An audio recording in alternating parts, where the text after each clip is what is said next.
Good afternoon and welcome to this RSAA webinar. The RSAA is an educational charity, and our event today turns to that mandate more directly than most of our webinars. And I'm starting today with a set of pictures. You may recognize some of them. Freya Stark, Nancy Hatch Dupree, Ursula Graham Bauer, Violet Dixon, Mildred Cable. These are all women whose impact in Asia has been celebrated by this society. They were also all the beneficiaries of institutions created for and focused on the education of women. They and the educators whose vision set them on their paths would certainly have recognized and supported the aims of the Asian University for Women, which is the focus of this week's webinar. Although the Society has recognized the contributions of many distinguished women, it seems to have found it difficult to do so in more recent years.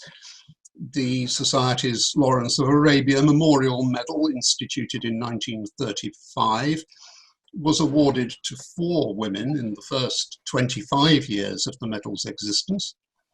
The subsequent 60 years have seen only 1 female awardee and none at all in the last 40 years. The record of the Sir Percy Sykes Memorial Medal is only slightly less lopsided. Having had 3 women awardees in the 20 years from its creation to 1960, it managed only 1 in the 40 years that followed. Since 2002, there have been a further 4. The point here is not that there is an imbalance between awards to women and men, although that is obviously true. It is the extraordinarily low absolute numbers.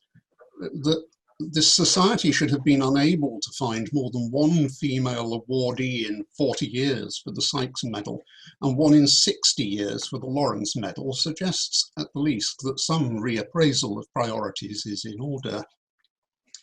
I raise that in the context of today's event because Asia, the continent to which this society is dedicated, possesses an abundance of achievement and talent that does not always get the recognition or support here that is its due. I think we will find that case made eloquently by our 5 speakers. Those who helped to establish the Asian University for Women in 2008 are following a proven path that produced many of the women that this society has celebrated in the past. With support, that same path can produce new generations of women leaders in Asia and, I hope, ensure that it is not another 40 years before the RSAA recognizes them. Today we have 5 panelists.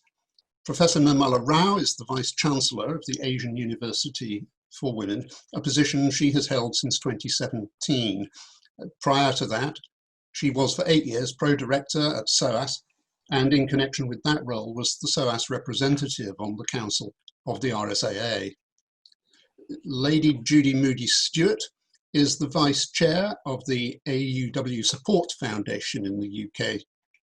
She has had a wide-ranging record of support for educational and health charities in Africa and the UK, is on the development boards of SOAS and Newnham College, Cambridge, and has recently retired from the boards of Transparency International and Quaker Social Action. She is an active member of the RSAA. Cherie Blair QC has been the Chancellor of the Asian University for Women since 2011. She is a distinguished human rights lawyer and a founding member of Matrix Chambers. She's closely involved with over 20 charities with a special emphasis on those working with women, children, and Merseyside. The Cherie Blair Foundation for Women, established in 2008, supports women entrepreneurs in the developing world through partnerships with existing organisations. She is, as I expect you all know, also the wife of former Prime Minister Tony Blair. Shiv Shankar Mukherjee is a trustee of the Asian University for Women and a former senior Indian diplomat. He served as India's High Commissioner or Ambassador in Nepal, South Africa, Egypt, and the United Kingdom. He has also been the Indian Foreign Ministry spokesman, and we're very pleased to have him online today from New Delhi. And finally, we have Eshra Hassan, a representative of those about whom this institute is all about. Eshra is a recent graduate of the Asian University for Women and is currently studying for a master's degree in international security at the University of Sussex. Welcome to all of you. Thank you very much for giving the RSAA your time today. Ladies and gentlemen, if you wish to pose questions to the panelists while they're talking, you can use the Q&A button at the bottoms of your screens, and we will endeavour, once we get to that stage, to answer as many of them as possible. Let me hand over now first to Nirmala Rao, who will then be followed by Cherie. Blair, welcome to you all. Thank you. Thank you, Michael. I should like to start by thanking the Royal Society for hosting this session today, and particularly grateful to you, Michael, for giving so generously. Thank you. I'd said for nearly 30 decades and 30 years as a teacher, researcher, and a senior manager at the British higher education, when the founder of AUW, Mr. Kamal Ahmed, approached me in 2011 to ask if I'd be interested in leading this university. I then went to Chittagong at the time, spent a week with the students and faculty, and came away feeling it was a very special place, quite magical, quite extraordinary. So when the opportunity arose in 2016, I took it up as I wanted to be part of this important initiative that was so successfully beginning to address some of the key issues of quality, equity, and access to higher education for women in the region. This initiative gives me hope that these are solvable problems. A bit of background to the university and what we do and our current activities. The university was set up in 2008 to recruit young women with the promise and potential, regardless of their background, and to offer them the highest quality education. It's a US-style liberal arts institution, global in outlook, I would say, and rooted in the context and aspirations of young people of Asia, designed to address, as I said, some of the inequalities endemic to the region. We have young women from 18 different countries. There are 35 ethnicities, 5 religions. It's a common ground for Muslims, Hindus, Christians, Buddhists alike. We have women from underserved communities, such as displaced women from Myanmar, Afghanistan, Syria, Palestine. We also have women from ready-made garment factories in Bangladesh, from tribal communities, both within the country and beyond, and rural mountain areas, etc. We give them 2 years preparatory programs to train them for the undergraduate study. And nearly all the girls are first in the family, and we give them full scholarships. About 85% of them are on full scholarships. The university is first of its kind, first and perhaps the only all-female liberal arts institution in the region. Students graduate with majors in politics, philosophy, economics, in environmental science, in public health, and bioinformatics. So predominantly an undergraduate program of study at the moment. And we have plans to extend to postgraduate programs in the near future.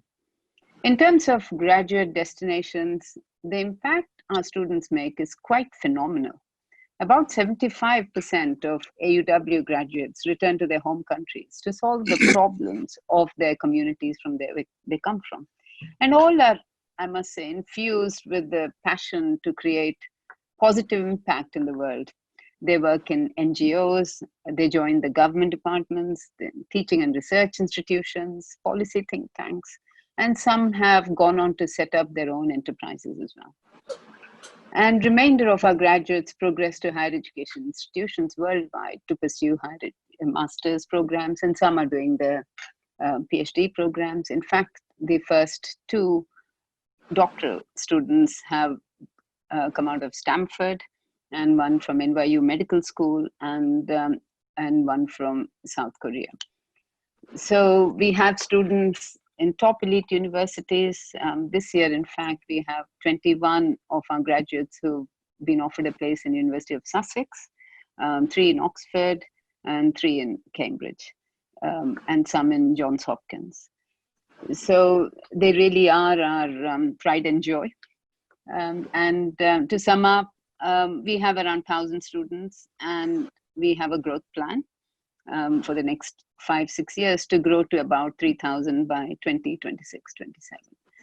I just want to make one general point as a concluding remark, if I may, and that's the Asian subcontinent, as we all know, presents a strikingly different context in many ways to the Western countries that have been at the center of the dialogue on issues of equity and access. And it's a context where there still persists gender inequalities, and where women make less money than men, women don't hold positions of power as much as men. Cultural or religious traditions may inhibit young women from attending co-educational institutions. AUW gives access to these women who would otherwise not have had the opportunity to access higher education. And without these, their hopes and aspirations will have remained a distant dream. Equally important is the fact that an institution such as this provides an environment conducive to growing strong leaders, building self-confidence and self-assertive and self-esteem among women. In the West, of course, we all know the debates have moved on, both in the UK and the US, where the assumption is that gender equality has pretty much been achieved. Single-sex institutions, particularly in the US, have come to be seen as struggling second-class outposts, scoring far less than their prestigious counterparts. Applications, I understand, to some of these institutions have dropped, and we also know that the pool of ambitious, intelligent young women who would once upon a time would want to go to all-female institutions is shrinking for a variety of reasons. And many of these institutions, even in the UK, have turned co-educational, and others are continuing on that path.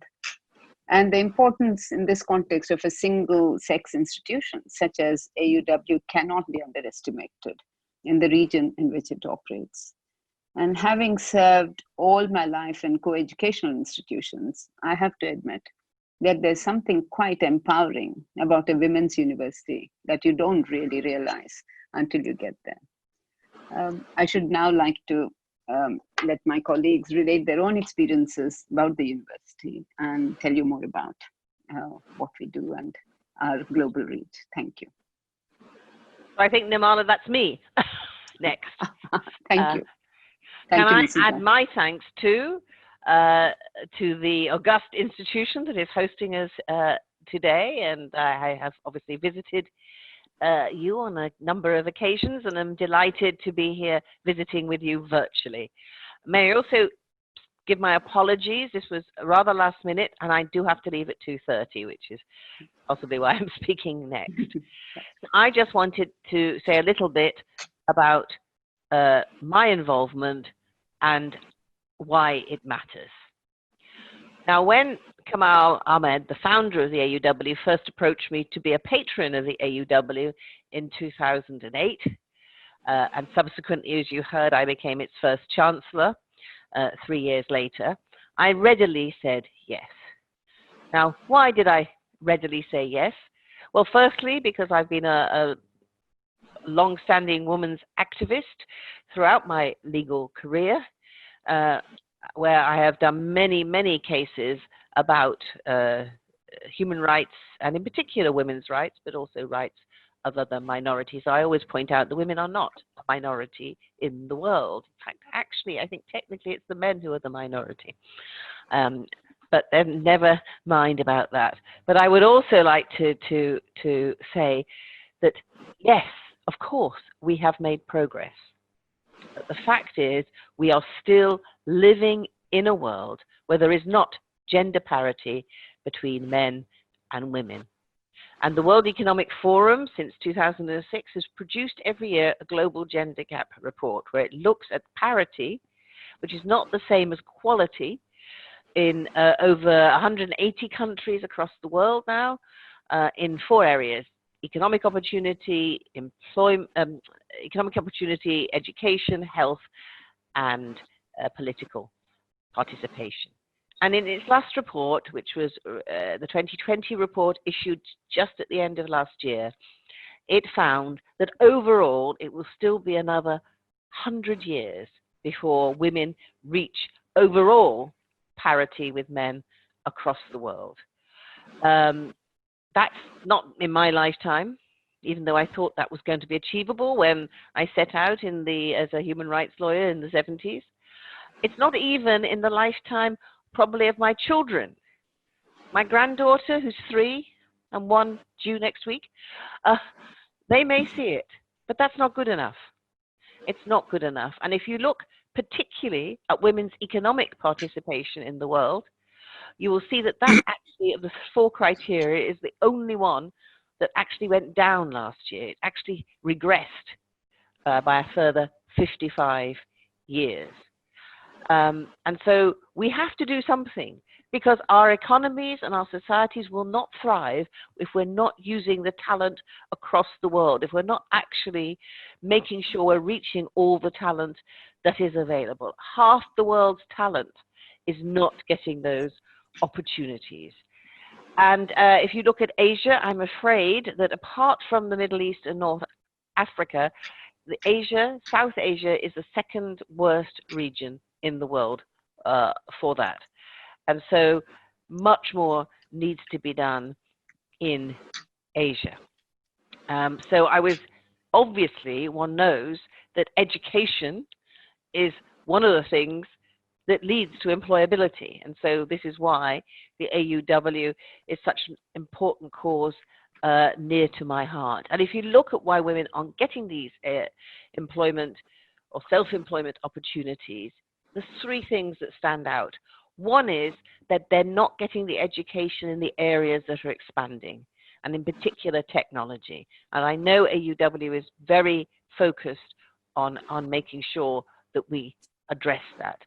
Secondly, it's sexist assumptions about what women can and cannot do. It's the societal attitudes towards women, and I would echo what Nirmala has said about why actually an all-girl university is very important, because many of our young women would not come to us if their parents thought they were going to be fraternizing with young men. That's not to say they're not taught by men. They are taught by men. It's not to say that they are secluded from men. They're not secluded from anyone. They're far too formidable from that.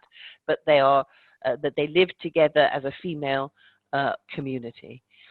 And that's the second reason why that is the case.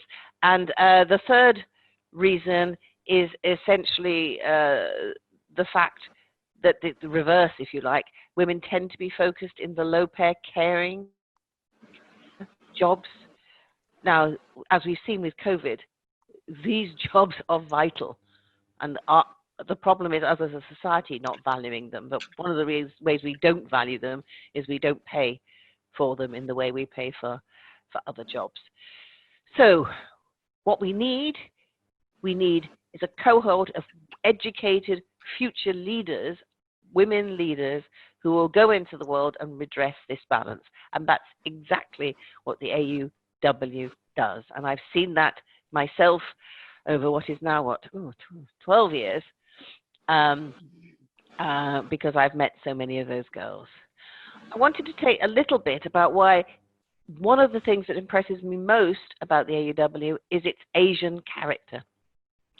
Not only in the teaching and the subjects that the girls focus upon, but also in the fact that it is a multi-ethnic, multi-religion, multi-Asian country university. And, you know, the girls do not keep in their silos.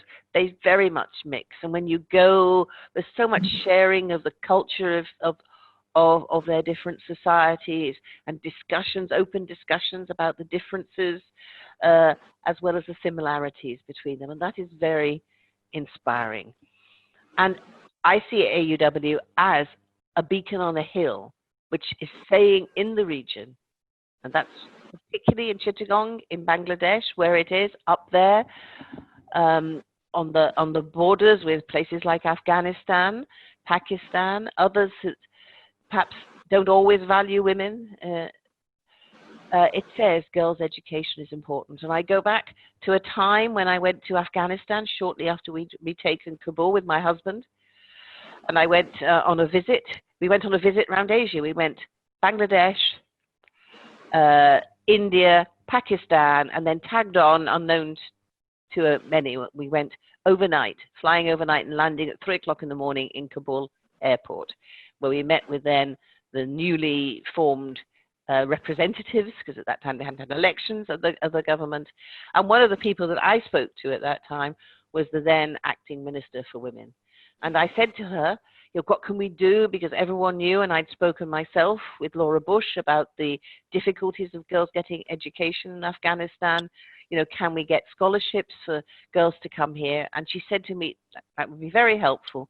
But really what we need is a university here of high standard that says to everybody, girls' education matters. And I believe that the AUW is that beacon in the region, saying loudly and strongly that girls' education matters. And by the way, the Afghan girls are now, I think, the second largest group in AUW after the Bangladeshis, closely followed still, I think, by the Sri Lankans. And they have gone on to do amazing things. I spoke a few years ago at a conference, and the First Lady of Afghanistan spoke, and she was accompanied by an extremely accomplished private secretary. Speaking to her, guess what? An AUW graduate. So our girls get everywhere, and they do amazing things, as you will hear from others who will tell their own stories about that. So I see it as a beacon for women's education, which is important in itself, but which is also absolutely important if we're going to reach the Sustainable Development Goals, or if we're going to reach that essential global parity between men and women. We're asking for equal opportunity, but the reality is, time and time again, women are failed, and we are making sure that we're sisters are going to do it for them.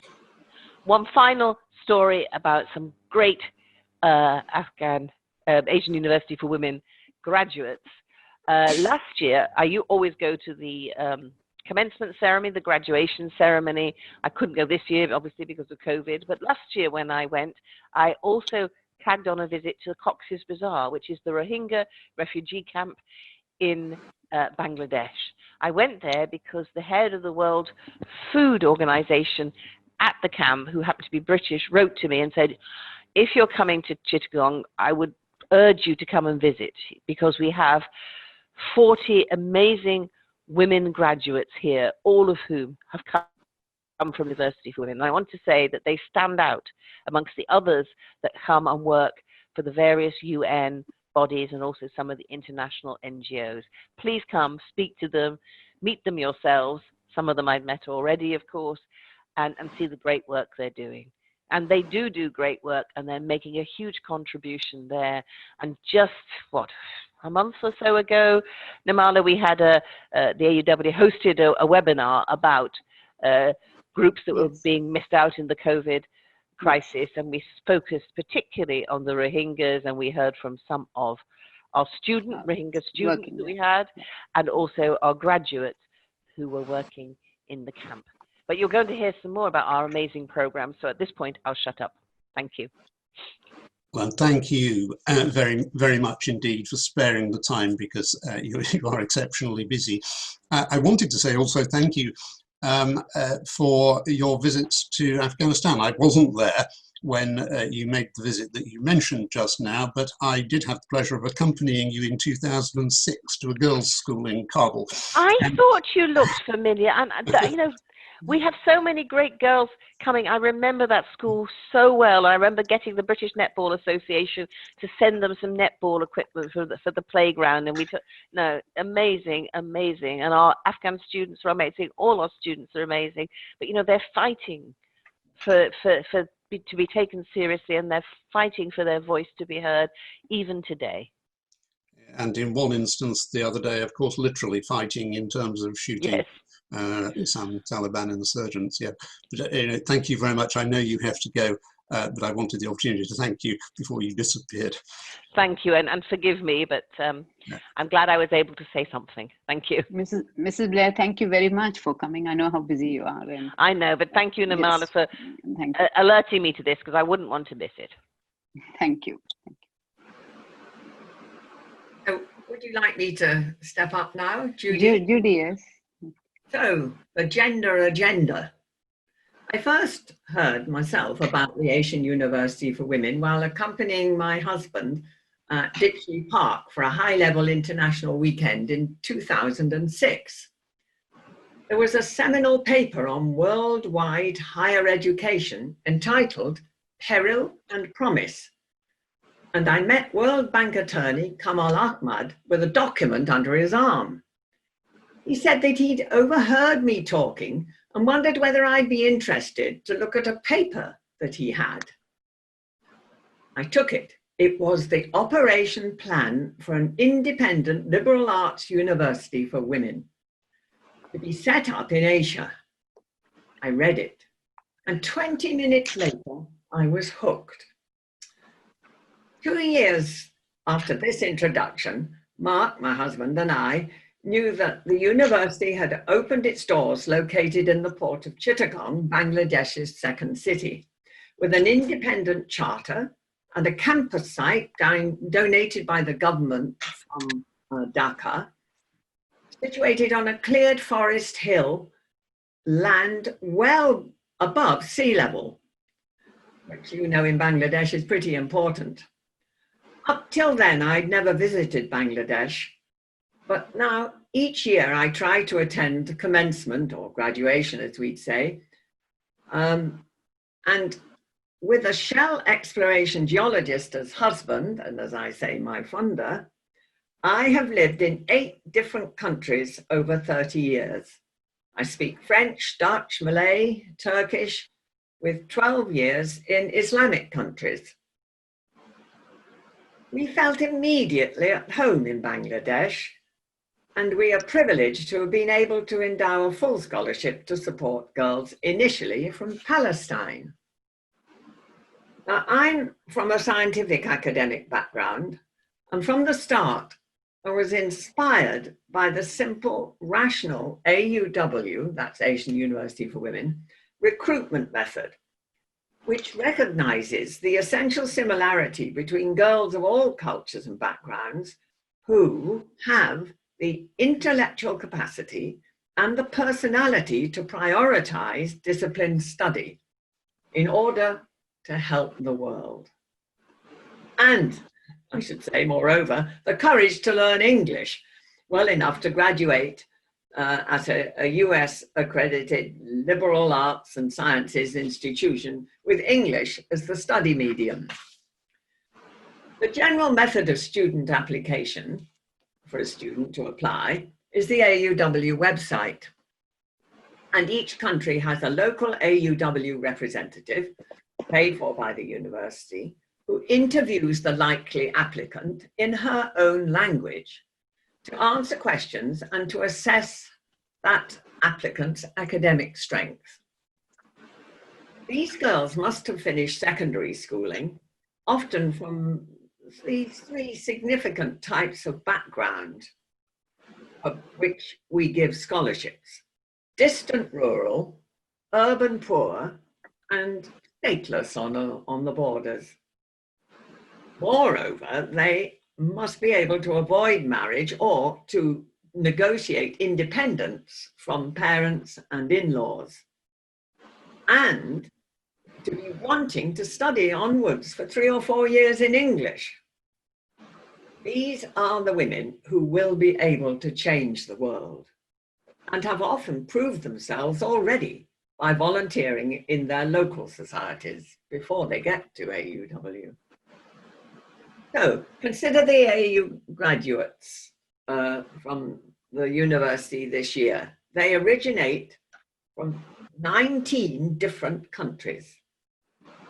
The Vice-Chancellor, Nirmala, who will have told you how they are currently housed in, well, I think she didn't mention this, in rented blocks of accommodation in Chittagong town, in mixed nation dormitories, so that they have to speak English together, both in and out of class.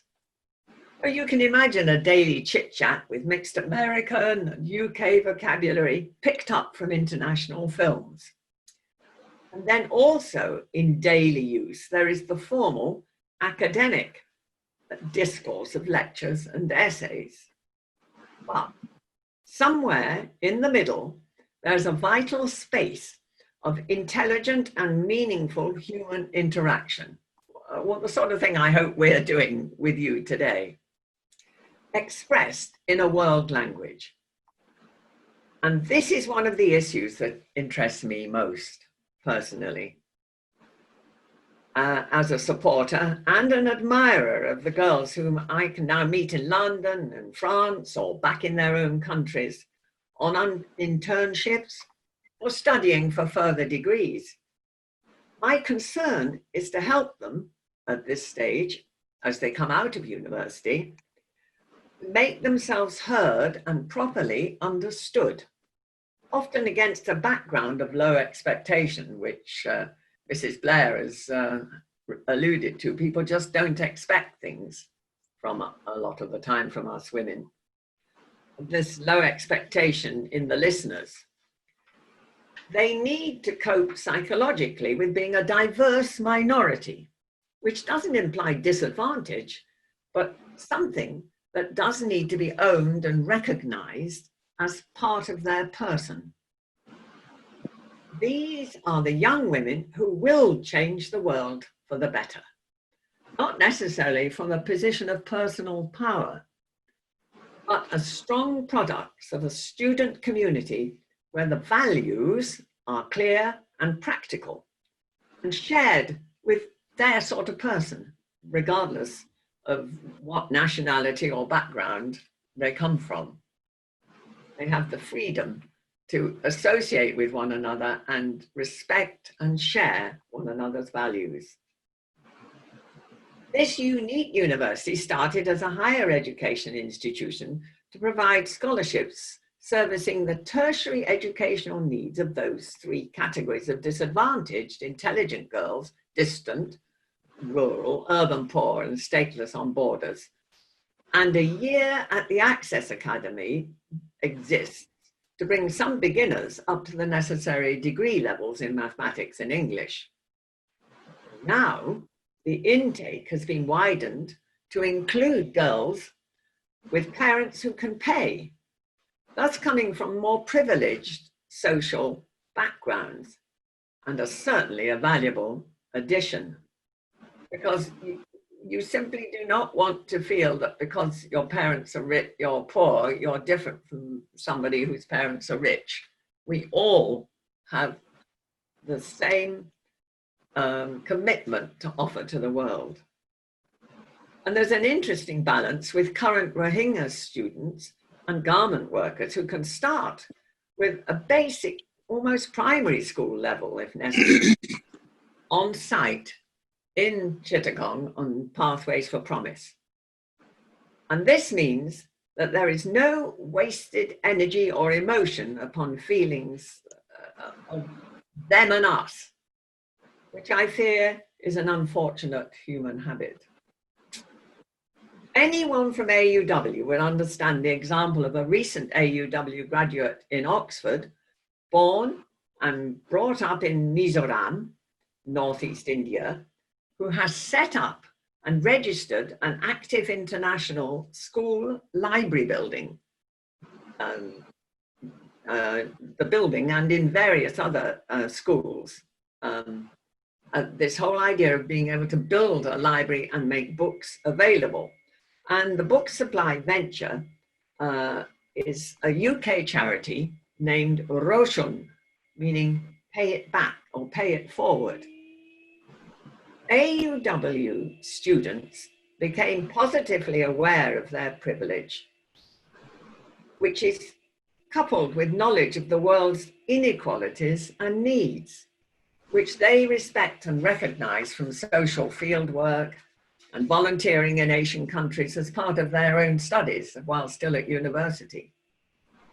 Now, in our liberal Islamic Bangladesh, there are excellent examples such as BRAC and Nobel Peace Prize holder Muhammad Yunus's pioneering work with the Grameen Bank concepts of microcredit and microfinance, and Kamal Hossein's work in anti-corruption with Transparency International. That's Bangladesh's many faceted reputation. And with all this in mind, now I'm telling you why I'm talking to you, I count myself truly privileged to meet with AUW girls in London and to visit Chittagong and to develop the use of clear, effective international English amongst current students, the language. I think the drama club provides fertile ground. It's I think better than literature, the drama club. More practical perhaps. I believe these women must be fit to be heard enthusiastically in the corridors of power, anywhere in the world. Thank you.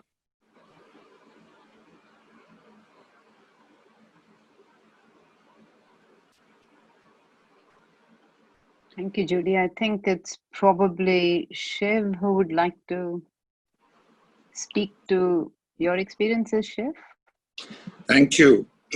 Thank you.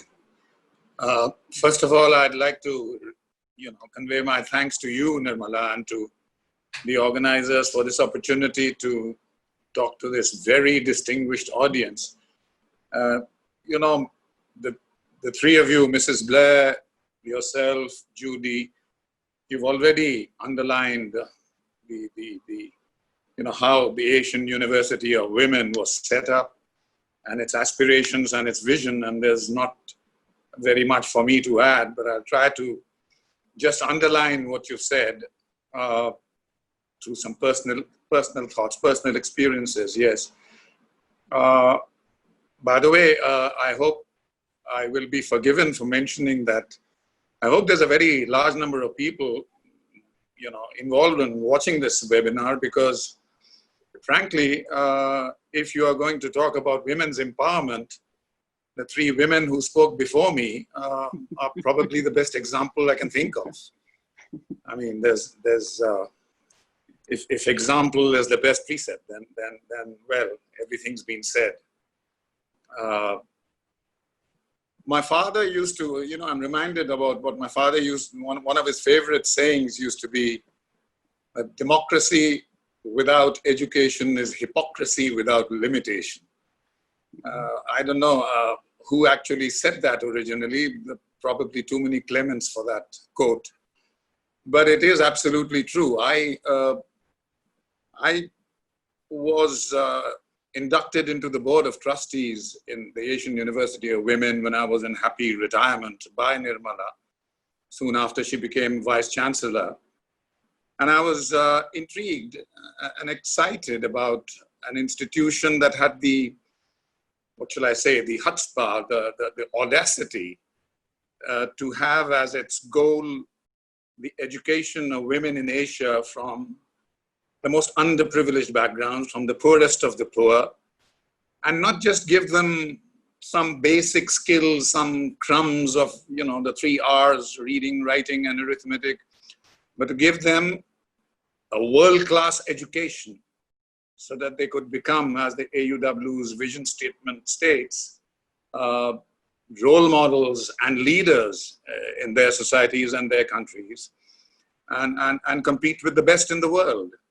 And do that at virtually no cost to these women, most of them from very underprivileged backgrounds.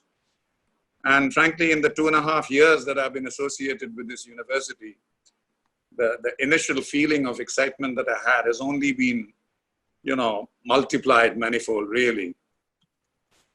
I still remember my first visit to the Asian University for Women. My liaison officer was a physically tiny girl called Tuba. I served in the Arab world, and I suppose Tuba comes from Tayyiba, which is Arabic for good or excellent. But later on, I found that it also means a tree that grows in heaven, which also, I suppose, means excellent. Tuba, it turned out when I spoke to her, in the course of the couple of days I was there, came from an Afghan refugee camp. Her family was in an Afghan refugee camp, and they survived by weaving carpets, which she began from the age of 4. Her father still managed to put her through some basic school education. And later on, she won a scholarship to an English medium school in Kabul. I still remember she told me that other students made fun of her and teased her about her very limited knowledge of English. And she was in her second year in AUW then, and I think she'd imbibed a lot of the confidence that AUW instills in students, and her face became very stern, and she said, "But they did not know me. And when I passed out of that school, I was second in English in the whole school." In the next year's commencement, I met Tuba. She was graduating in economics, and I believe soon after that, she went as an intern in the UN's Organization for Women in New York.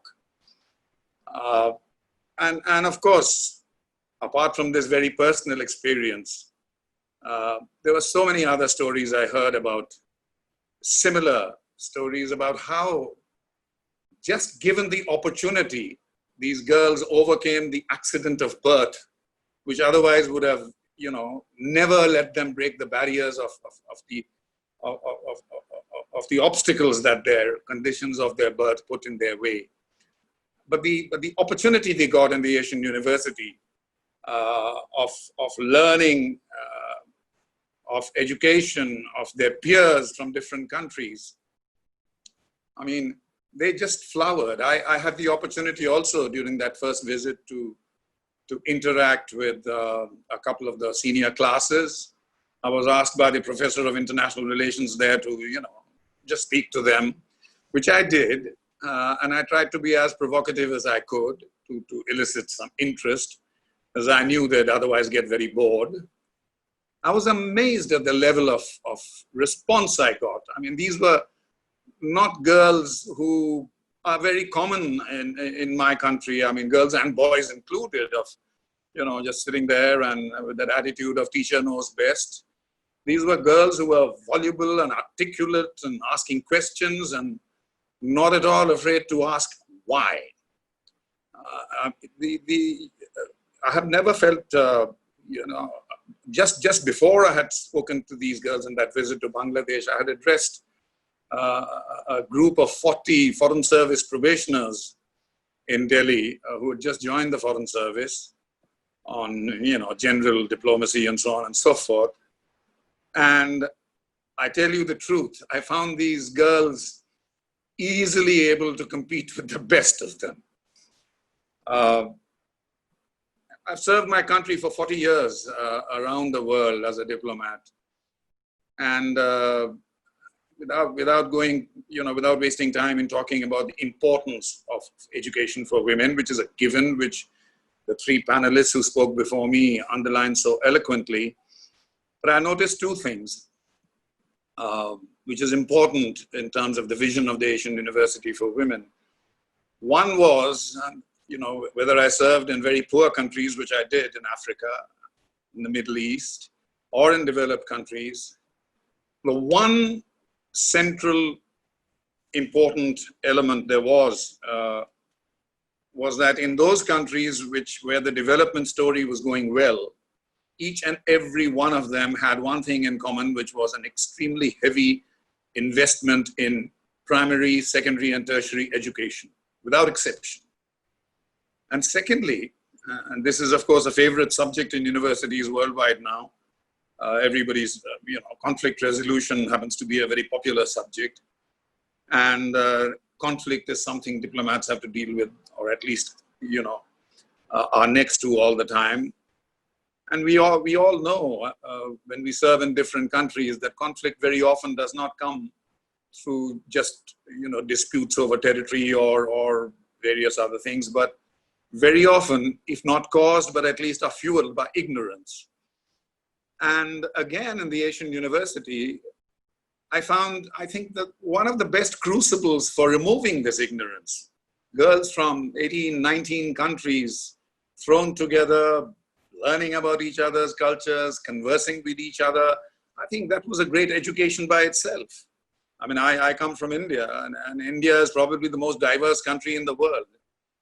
We have every anthropological background in terms of our population. We have every religion known to man and 2 religions known only to us. We have 18 major languages and 2,200 dialects.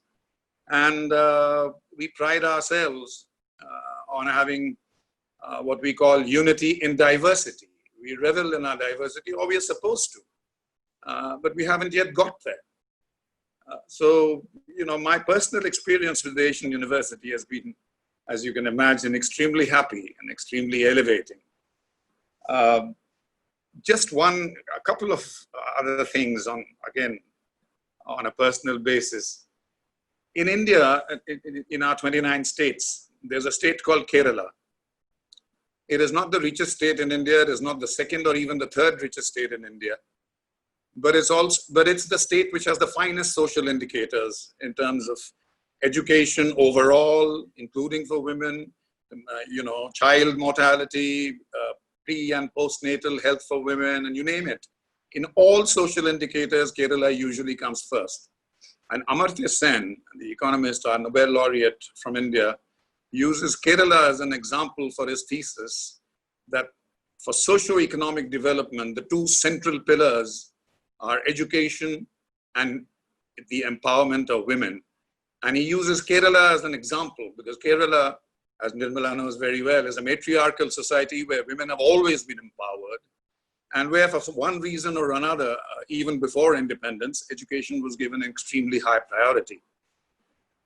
So, I mean, the evidence is all there, and yet, as Mrs. Blair pointed out, we are so far away from our goal that institutions like the Asian University, I think, need not only to flourish, but they need to be replicated. I think I'll end there with just one more anecdote for what it's worth. Now that we are all living in the world of Corona, if you look around, and this is being talked about increasingly, I find in social media. If you look around the world and look at those countries which are doing well in coping with this totally unprecedented onslaught on the human race, the virus which, even the best of public health scientists know very little about. Those countries like Denmark and Finland and Germany and Iceland, New Zealand and Norway and Taiwan are all led by women. Frankly, even Kerala, which is doing by far the best in terms of contending with the coronavirus in India, the Minister of Health is a woman. And I don't think it's just because women are far more intelligent or efficient. I think it's because the fact that women are leaders in some countries, and the fact that there are many women in leadership positions in these countries point to the fact that these societies have reached a level of enlightenment which enables the fight against corona to I suppose, proceed with more success. I think I'll end there. I hope I haven't taken up too much time. Thank you all very much for the opportunity to interact. I think it's my turn then. So thank you so much, Dr. Nirmala, for approaching me to be a member in this panel today. So hello, everyone. My name is Eshra Hassan. I'm a graduate from AUW, Asian University for Women. I graduated in 2018, majoring in politics, philosophy, and economics. Right now, I'm doing my master's at the University of Sussex, specializing in international security. So I joined AUW in 2013. So the moment I entered AUW, I knew that this is going to be a hell of a journey. So I was born and raised in Dhaka city, and I finished my high school from Dhaka, Bangladesh, from a Bangla medium school. So before coming to AUW, I never had a full-fledged conversation in English. I learned English in classrooms. We had English classes, but I never had the opportunity to talk or have a full conversation. And then I didn't heard the word plagiarism, thesis statement. I never spoke in public before or had given a presentation in public. That's how my education system was in high school. So when I came to AUW, when I learned all these things, so everything was new, and I was very excited to learn all of this. So I would like to share one of the stories. That's the story. That's epiphany for me. So when I was in first year, I joined AUW. I was sitting in a classroom with my classmates. The class was about world history. So the topic was world religion. So we were having a group discussion, and one of my friends sitting beside me, and I asked her, what's your religion? She was from Vietnam. And she told me that she's an atheist. I didn't know what an atheist is at that time. So I asked her, what do you mean you're an atheist? So I on my background, I'm from a very conservative Muslim family. So I didn't, my whole life was, constructed, and I was raised in a box basically. So when she said she's an atheist, I'm like, what do you mean you're an atheist? And, that's the moment when I realized that I don't know so much about this world. And, there's so much more to learn from the environment I was in. So from that on, I decided that I want to learn as much as possible, as much as I can from the diverse background I had. So in my undergraduate first year, I applied for an exchange program to United States. And in the interview process, they asked me that, if you get selected, how will you cope with the diverse environment of US? And my answer was one line: I study at AUW. Because in AUW, you eat diversity, you sleep diversity, you breathe diversity. Because at that time, I was sharing my room with 3 other friends who were from 4 different countries and 4 different ethnicities and 4 different environments. And, every day, and from waking up to going to sleep, mixing up with this diverse student body was, it was an opportunity, and I was soaking up all the goodness of diversity that AUW had to offer. So I spent 1 year studying abroad, and there I got the opportunity to do 2 internships. I came back to AUW and finished my undergrad. For my last year as a student at AUW, I ran for Student Union President, and I was elected. And representing such a diverse body was, of course, challenging, but I enjoy every moment of it. And I can proudly say that because of my experience as a Students' Union President, I'm more empathetic. My problem-solving ability has increased a lot. I'm more considerate about people's perspective and situations. I was the commencement speaker for the graduation ceremony. So the girl who never spoke in public before coming to AUW was giving a speech in the commencement. That was the proudest moment of my life. And the day I left AUW, I graduated. And that day I had 1 offer letter for a master's, and I had 2 internships ready for me to join. So I feel like I owe everything to AUW for making me, the capable person who can secure all of this before even graduating. So I finished my education in April 2018 from AUW, and in June I was employed by Democracy International, an NGO, and I worked there for a year. And after working there, I came back. I quit my job. I remember I quit my job in September last year. And the next, after 2 days, I was here in UK doing my master's and attending my orientation. So from 2013 till now, everything happened, success in my career happening back to back to back. There was no pause, and I'm very grateful for everything that's happening.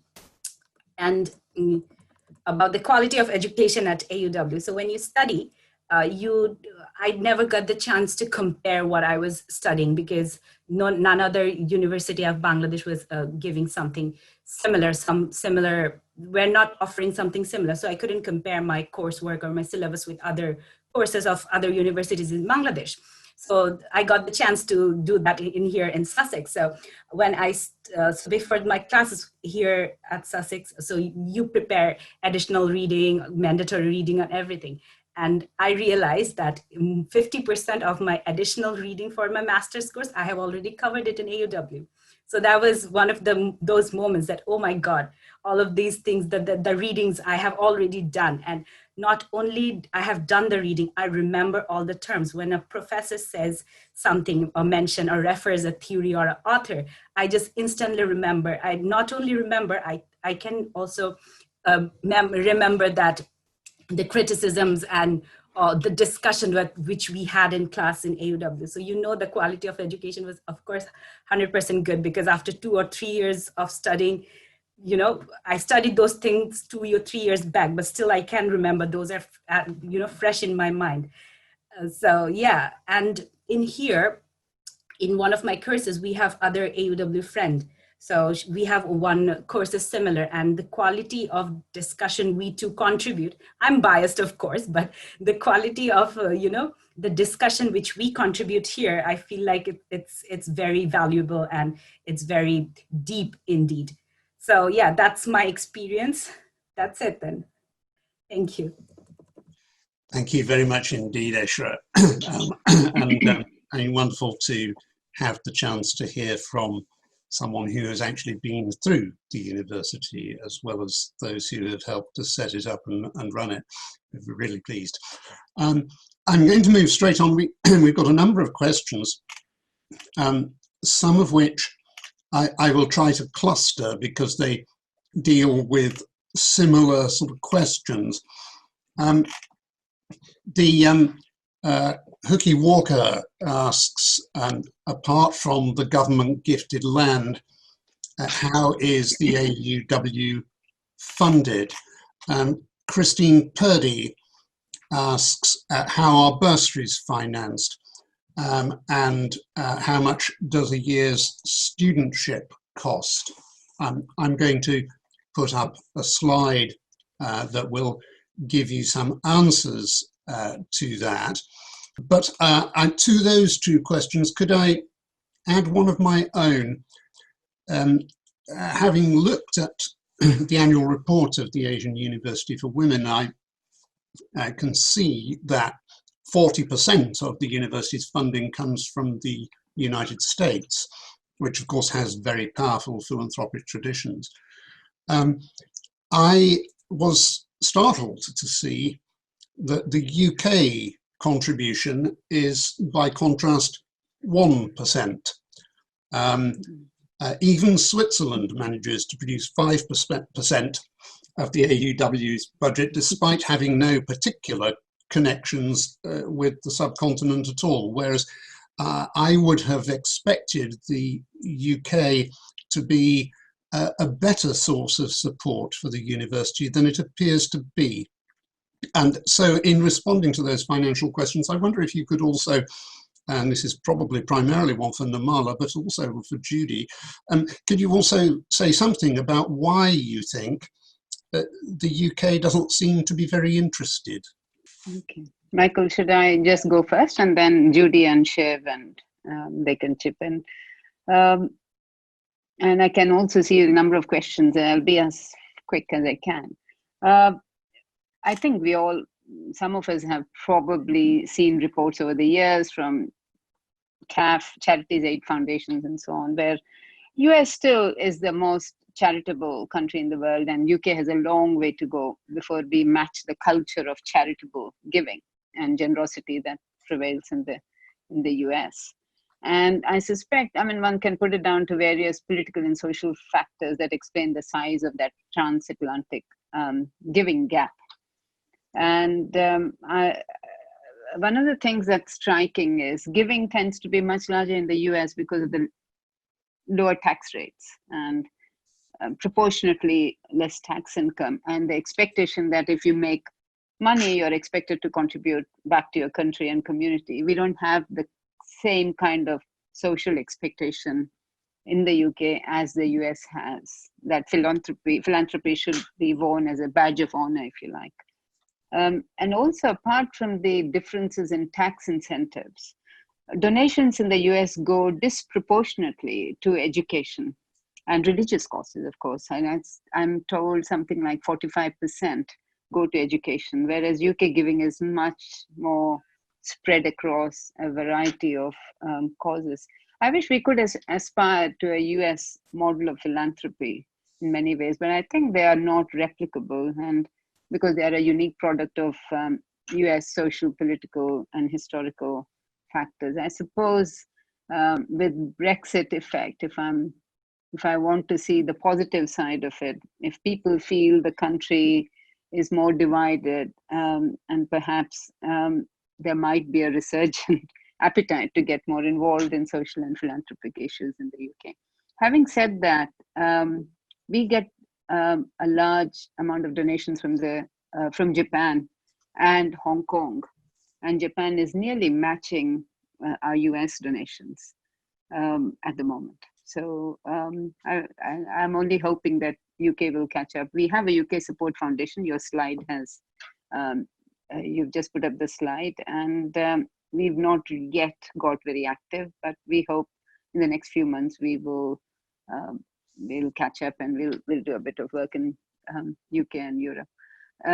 To answer Huki's question, individual donors, trusts, corporations are our major donations. We have our donations coming from, apart from the gifted land, as Mr. Walker has pointed out. We got about 140 acres of land from the government, but largely it's trust foundations and individual philanthropy. William Crawley asks an interesting question, I think, in the current situation. He says, and I'll read this out because the audience can't see the question. So William says, increasingly in Europe and the United States, new definitions of gender identity and self-identification are being incorporated into law and practice. Does the panel find this empowering or distracting in an Asian context? Who's best placed? Judy and Shiv, Mrs. Cherie Blair would have been well placed to have answered that. But Shiv, would you like to answer that? There was a glitch in the audio. Can I ask for the question to be repeated, please? Yes, certainly. So this is a question from William Crawley. Increasingly in Europe and the United States, new definitions of gender identity and self-identification are being incorporated into law and practice. Does the panel find this empowering or distracting in an Asian context? I don't think my instant reaction would be that as far as South Asia is concerned, and I suppose much of Asia, which would fall in the category of developing nations, this is a subject that is important, but I do not think it is of a frontline priority in the minds of women or in the minds of society as a priority when addressing issues of gender and identity. The question of identity is paramount in some countries, including in my own, including in India. Religion comes into it, of course, and in a country like India, even caste comes into it very strongly, even though it's illegal and so we fight against it. But in terms of the subject that we're dealing with here, gender identity, I think certain basic problems with regard to the empowerment of women are so very much there that the question of the question of identity sort of getting into legal and societal discussion in terms of its actual modification of laws and so on are there, but I doubt if it's there front and center as the topmost priority. Thank you. I wanted to go to a question from Samantha Knights about, and it's particularly pertinent at this COVID moment. Does the university use online teaching to widen access for those who cannot afford to attend the university in person? It's very interesting. You should ask this question, Samantha, because we moved to online teaching on the 11th of March when we went into lockdown in Chittagong. And I must say both students and staff adapted to it with a lot of agility. And we are probably the top university in Bangladesh to have completed the academic year with over 95% attendance and around 92% completion of their academic years, including the graduates. And this is in the context of course, a lot of students who come from very remote areas, who have no connection, or if they do have, with very poor internet connectivity. What we did was we kept them until about 2 weeks ago, and they completed their whole academic year, and in fact the summer term, and they've now departed. So online learning has been, I think what COVID has done is has made us reimagine and in ways that we never thought we could possibly do. So we've never had any online distance learning so far, but it's going forward, it will probably incorporated into a longer term strategy for learning and teaching. And it will definitely enable us to reach those who are unable to travel to Chittagong or in those remote areas who just simply cannot afford to travel. And we are already thinking along those lines to expand online learning. And Judy here, if I can just add to that, in my, as I pointed out, most interested area, which is communication, I'm thinking that we might be able to develop practice in talking in that sort of middle area that I mentioned in my talk by, whatever it is, the internet, distant learning, distant practice, hearing one another speak in international English, and checking one another. A lot of it is what you need the people you're talking to say, what do you mean by, not just sit there soaking up like blotting paper, if they ever use blotting paper these days, but interacting. Fine, carry on. Thank you. Well, I could just chip in there. I mean, the question of international English feels like a very current one, but has its place in the UK as well. In the late 18th, the very early 19th century, a British radical writer called William Cobbett wrote a grammar of English for the use of apprentices and ploughboys, as he called it, because he made the entirely credible, or in his case, political case, that if you did not speak English in a manner that the rest of the country understood, your voice would not be heard. And it is obviously slightly different from learning a foreign language, but the essential principle is the same. If you want to be listened to, you have to talk in a way that the audience is willing to hear. Let me go on. Kieran Omar has posted 4 questions, and I'm going to try to condense them, if you'll forgive me, Kieran, into one. They center around the extent to which the university engages with international organizations, companies that offer internships, organize funding events, and job fairs and counseling for its students. Some of that ground I know you've covered already, but perhaps you could say a little bit more about it, particularly in the specifically Asian context. I must say, I'm speaking both from my experience of having taught and worked in British higher education, as well as familiarity with the Asian, in India, working with universities there. One of the most striking aspects of AUW when I arrived there was to see how well sorted they were in terms of the international connection, both in terms of putting together internships, work placements, the whole package, which really prepares students so well by the time they've graduated. Something that is a big, it's missing even in the UK institutions to the extent. Every student does at least 2 internships, and here Eshra will can amplify later on, but at least 2 internships during their course of study.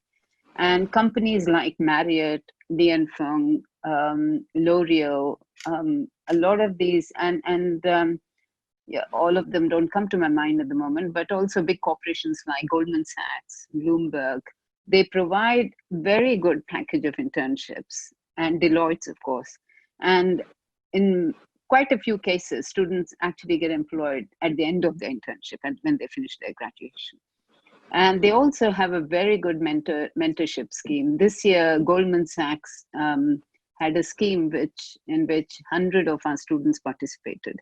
And that scheme actually is carrying on as we speak, and it concludes at the end of August.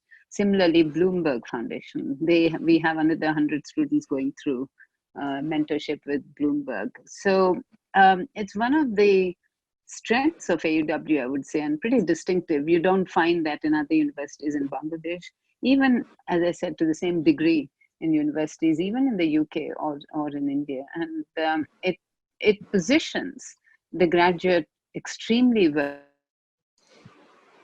by the time they're both in terms of employment or in terms of their exposure internationally.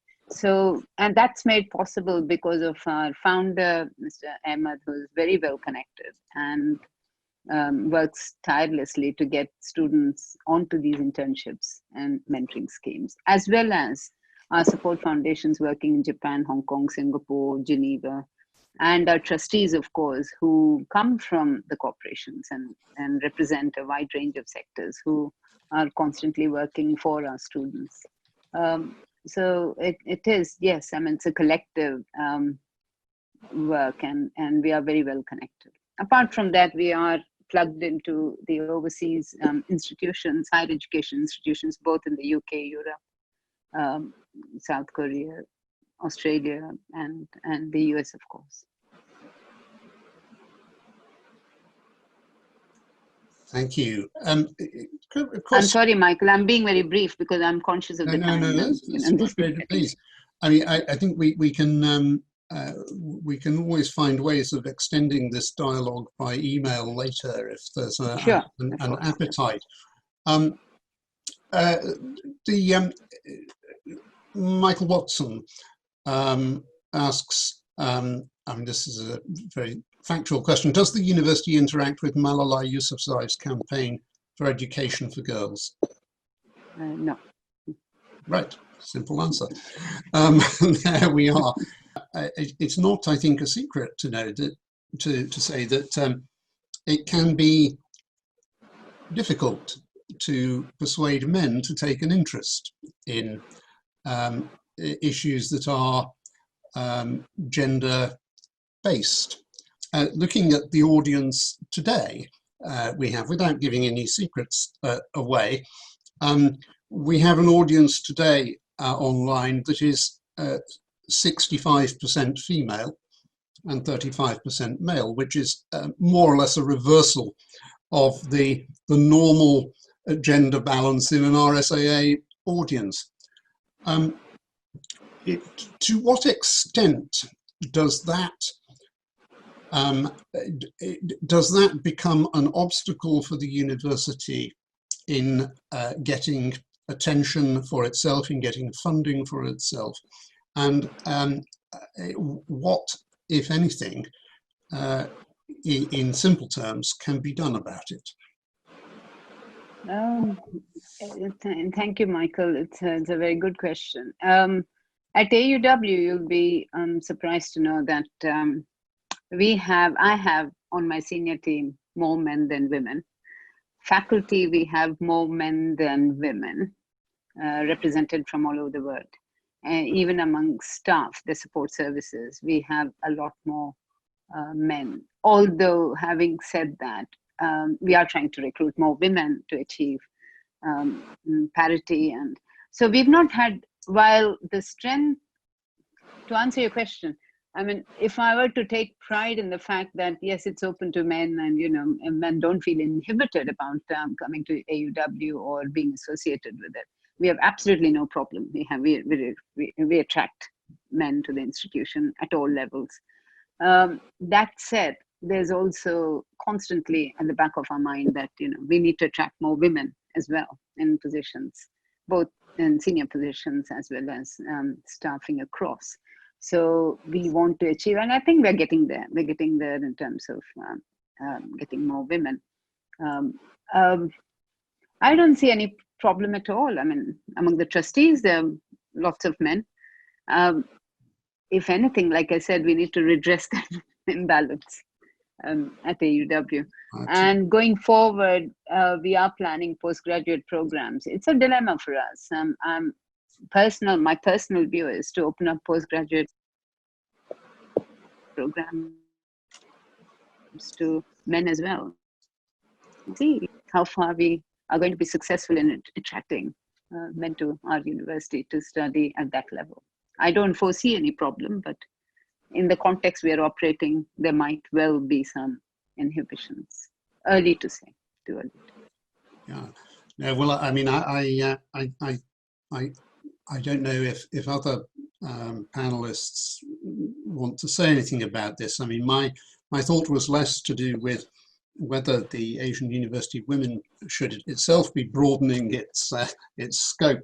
Rather, how do we take the, as Cherie Blair pointed out, slightly less than 50% of the inhabitants of the universe to turn up to events like this, to take them more seriously, because if it really is 100 years before globally that parity that she spoke about is achievable, that is, I mean, that may well be a realistic forecast, but it's not a terribly encouraging one. And it may be associated with our inability to raise money here in Britain.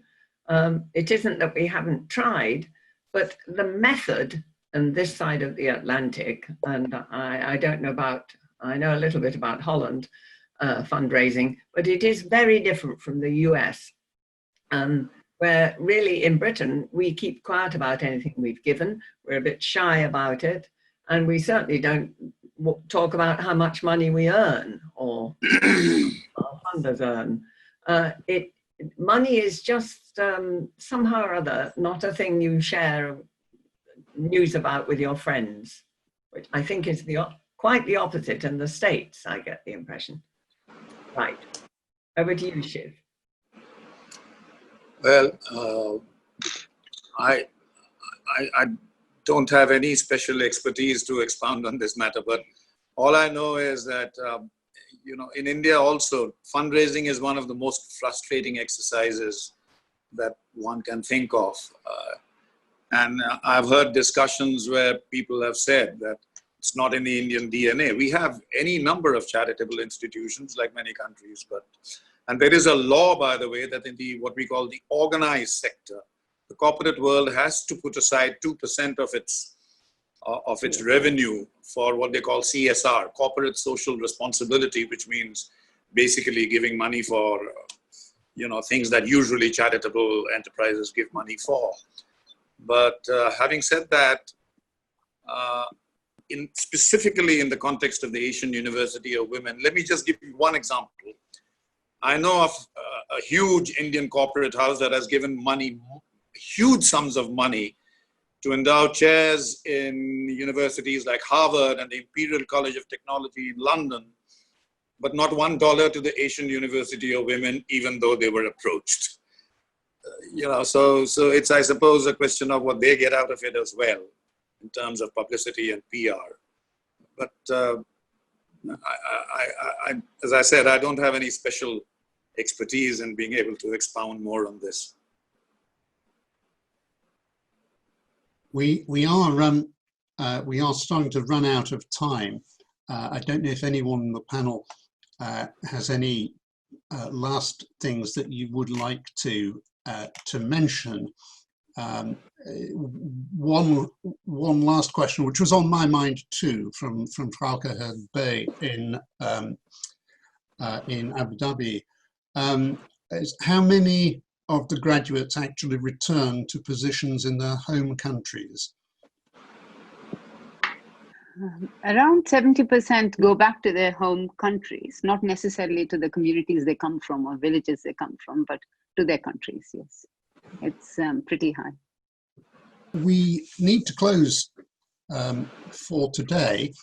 What I would like to do, first of all, is to thank our audience who are still with us.